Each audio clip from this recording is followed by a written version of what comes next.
impossível, hein? O Vasco impossível nesse segundo turno do Campeonato Brasileiro. Se o Campeonato Brasileiro se resumisse ao segundo turno, o Vasco estava na ponta da tabela ali. Eu vou corrigir isso aqui. Bragantino 0, Vasco 3. Vitória fora de casa do Vasco. Sem o Ryan dessa vez, mas com o Verratti. Cara, olha a que ponto chegou o Vasco, Mário Marra. O vice-artilheiro do campeonato é reserva do Vasco hoje. Verratti, meteu mais 2 hoje.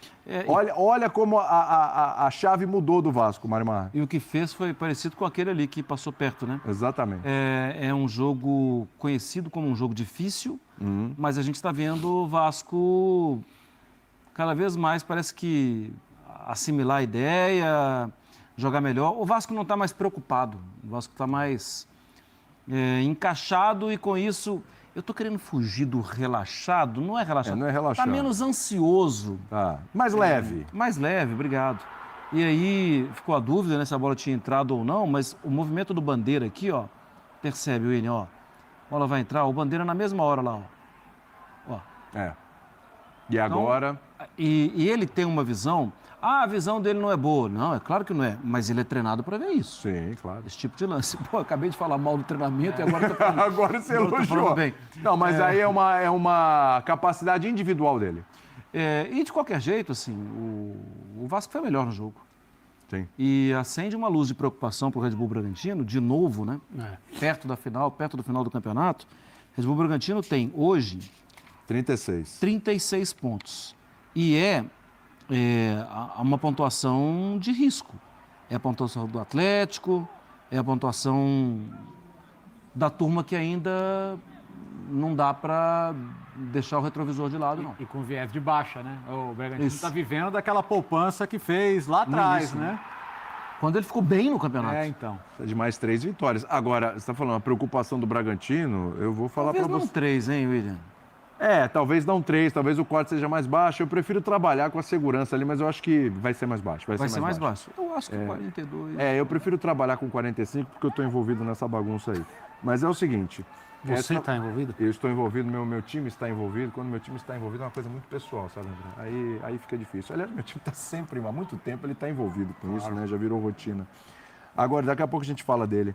Mas você falou em preocupação, eu acho que, por falar em preocupação, a gente pode falar isso do Fluminense e do Botafogo, né? Porque o Vasco está com 42, o Fluminense tem 44, embora tenha um jogo a menos, e o Botafogo, que empatou hoje, tem 47 com o mesmo número de jogos do Vasco. O Vasco vai ter um confronto direto com o Botafogo, nas próximas 3 rodadas tem um confronto entre eles. E o Vasco tem... no meio desse jogo aí com o Botafogo, meio não, né? O jogo do Botafogo é no meio de 2 confrontos em casa. Um contra o São Paulo. Hoje o Vasco está jogando menos que o São Paulo? Não.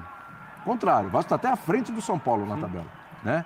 E o outro confronto contra o Juventude, em casa também. Você está querendo dizer que o Vasco já virou a chave para cima? E não? Sim, virou mas já. De acordo, porque 42 pontos, assim, já está batendo na pontuação de sossego. O fim do campeonato vai ser gostoso, não vai ser uma angústia. Vai lutar por vaga de Libertadores, de pré-Libertadores. Em sequência de 4 vitórias. Teve uma ano passado e antes disso teria que voltar lá para 2012 para lembrar de uma sequência de 4 vitórias. Então é um momento de fato especial, né? O Diniz, que pós-Fluminense teve aí a passagem muito breve e infeliz pelo Cruzeiro, né? E agora está se achando de novo num trabalho em que ele está conseguindo tirar o melhor de cada jogador de novo, né? E, sobretudo, formar grupo, né? Trazer de volta a confiança, conquistar o torcedor. E acho que, como disse o André, vai ser um final de ano, independentemente de como termine, claro que se vier uma vaga de Libertadores, ainda melhor. Mas com perspectiva, né? De talvez conseguir planejar... Porque, cara, assim, as pessoas têm que ter noção do tamanho do Vasco.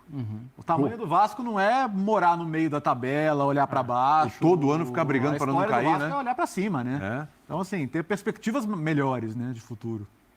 E essa situação empolga para a Copa do Brasil, né? Muito. Isso. Não dá para esquecer que lá em dezembro tem o Vasco e Fluminense. Terminar o campeonato forte, não só no meio da tabela, aquela coisa de, né, não ganha, mas também não, né? Pensando em competições sul-americanas para o ano que vem, mais Copa do Brasil, em que o Vasco já chegou mais uma vez, né, às semifinais e pode tranquilamente, não seria nada anormal o Vasco alcançar a decisão. Essa arrancada no Campeonato Brasileiro, que foi conquistada primeiro, eu acho, com confiança, trabalho para os jogadores terem um pouco mais de confiança, não se sentirem tão preocupados, como você falou, ansiosos em campo, Sim. com a possibilidade de mais um final de ano com o rebaixamento ameaçando e tal.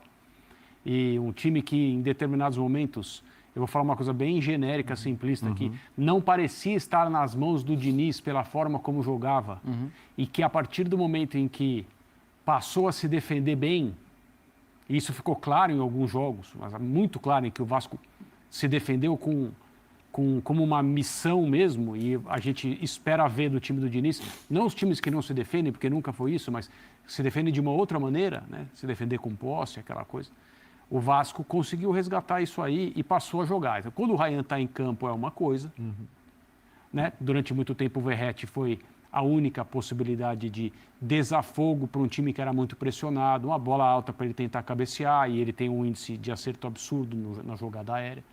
Mas quando esse jovem jogador, que o Vasco inevitavelmente vai perder, porque o assédio é gigantesco e o Vasco precisa negociar, quando ele está em campo é uma outra coisa, porque ele sabe das próprias qualidades, ele sabe da diferença que ele faz. Mas hoje, por exemplo, o Vasco conseguiu se estabelecer num lugar onde vem sendo difícil jogar, embora me pareça que o Red Bull Bragantino está numa fase descendente, até preocupante, pensando nas últimas rodadas. Mas o Vasco joga hoje pensando em si primeiro. E essa é uma grande diferença. Você percebe que os jogadores se comportam de uma outra maneira. Sim. Bom, vamos ouvir agora o David Ancelotti. Hugo Ancelotti. Ah, mudou o jogo? Mudou o jogo. Tá. E o Vojvoda, ou Voivoda, como você preferir. E tá aí, você viu nesse momento as palavras da galera da ESPN no Linha de Passe, analisando um pouquinho sobre Vasco da Gama 3, Bragantino 0 no Campeonato Brasileiro. E aqui agora eu vou buscar brevemente para vocês sobre a tabela de classificação, para vocês entenderem como que está a situação do Vasco da Gama após, né, o término da rodada 30. Rapaz, faltam apenas 8 jogos para que possa se encerrar, enfim, a procissão do Campeonato Brasileiro. E aqui, ó, analisando bem, vamos analisar do Bahia para baixo, né? Bahia é o 5º colocado com 30 jogos. Desses times aí, do 5º colocado até o 11º, que é o Grêmio, só a equipe do Fluminense que tem um jogo a menos. Só. E aí, vamos lá. Bahia tem 49 pontos em 5º lugar. O Botafogo, 47 pontos em 6º. Fluminense, com um jogo a menos, né? Se vencer, encostaria no Botafogo. Mas, por enquanto, está com 44 pontos. Em 8º lugar, a equipe do Vasco da Gama, também com 30 jogos, 42 pontos. E aqui vem um ponto-chave. São Paulo, 9º lugar, 41 pontos. Se o Vasco vencer o São Paulo, que é a sua próxima equipe adversária, em São Januário, que não é nenhum absurdo. O São Paulo está sem Luciano, sem o Mike, lateral direito, que está suspenso pelo 3º cartão amarelo. E eu não vejo nenhum absurdo se o Vasco da Gama conseguir vencer o São Paulo. E aí, se o Vasco vence o São Paulo fica com 41 e o Vasco vai para 45 pontos. Ou seja, com possibilidade de ultrapassar a equipe do Fluminense, que é a 7ª colocada. E aí, na próxima rodada, como eu falei com vocês, Vasco e São Paulo, jogo decisivo pelo Brasileiro, vai ter aqui também Ceará e Fluminense na casa do Ceará. O Ceará precisa muito da vitória, porque se não vencer, complica demais quanto a rebaixamento. A equipe do Vasco pega o São Paulo, que eu falei com vocês. Mirassol pega o Botafogo, ou seja, jogo muito complicado para a equipe do Botafogo. Então, se o Vasco vence, vai para 45 e fica a 2 pontos do Botafogo. E aí o que acontece? Depois, na próxima rodada, na próxima da próxima, né? A 32ª, vai ter Vasco da Gama e Botafogo no Newton Santos, ou seja, nesse confronto direto, o Vasco poderia passar o Botafogo, Aí teria também aqui Fluminense e Mirassol, jogo muito complicado no Maracanã. Além, é claro, também São Paulo e Flamengo, jogo muito difícil também. Atlético Mineiro e Bahia, Atlético Mineiro também no sufoco. E depois, o Vasco tem um confronto mais fácil, que é contra o Juventude. Então, Vasco e São Paulo, Vasco e Botafogo e Vasco e Juventude, se o Vasco busca 9 pontos de 9 possíveis, cara, aí, para mim, o Vasco da Gama dá um pontapé gigantesco para que possa ir de forma direta para a Libertadores de 2026. Quero que você responda sobre isso, comente sobre isso, está confiante no Vasco, sim ou não? Quero saber a sua opinião. Eu peço a você que deixe o like, é muito importante para o nosso canal. Acione o sininho de notificação para não perder nenhum conteúdo. Nossa meta é alcançar o mais rápido possível 70 mil, conto muito com a sua ajuda e também com a sua moral. Vou ficando por aqui, valeu, tamo junto e é nóis!